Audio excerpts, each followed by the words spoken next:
Hello guys, ഇന്ന് നമ്മളുള്ളത് മലപ്പുറത്തിലെ ഊട്ടി എന്നറിയപ്പെടുന്ന കൊടികുത്തി മലയിലാണ്. അമ്മിനിക്കാടൻ പർവ്വത നിരകളിൽപ്പെട്ട 129.49 ഏക്കർ വനഭൂമിയിലാണ് ഈ പർവ്വതം സ്ഥിതി ചെയ്യുന്നത്. സമുദ്രനിരപ്പിൽ നിന്നും 1770 അടി ഉയരത്തിൽ അമ്മിനിക്കാട് എന്ന സ്ഥലത്താണ് ഈ പർവ്വതം സ്ഥിതി ചെയ്യുന്നത്. ബ്രിട്ടീഷുകാരുടെ വരവോടുകൂടി നടന്ന സർവേയിൽ പ്രദേശത്ത് സർവേ നടക്കുകയും സർവേ ഭാഗമായി ഭൂമി അളന്ന് തിട്ടപ്പെടുത്തി സർവേ കല്ലുകൾ സ്ഥാപിക്കുകയും ഏറ്റവും ഉയരം കൂടിയ സ്ഥലത്ത് ഒരു കൊടി നാട്ടുകയും ചെയ്തു. പിന്നീട് ഈ പ്രദേശം കൊടികുത്തിമല എന്ന പേരിൽ അറിയപ്പെട്ടു. 360 ഡിഗ്രി വ്യൂ ഉള്ള കേരളത്തിലെ ചുരുക്കം ചില ടൂറിസ്റ്റ് കേന്ദ്രങ്ങളിൽ പെട്ട ഒന്നാണ് കൊടികുത്തിമല.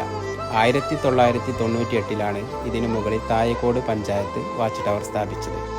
പിന്നീട് 2016 ഇന്ന് കാണുന്ന അതിവിപുലമായ സൗകര്യത്തോടു കൂടി കൊടികുത്തിമല എക്കോ ടൂറിസം എന്ന പേരിൽ പൊതുജനങ്ങൾക്ക് തുറന്നു കൊടുത്തത്.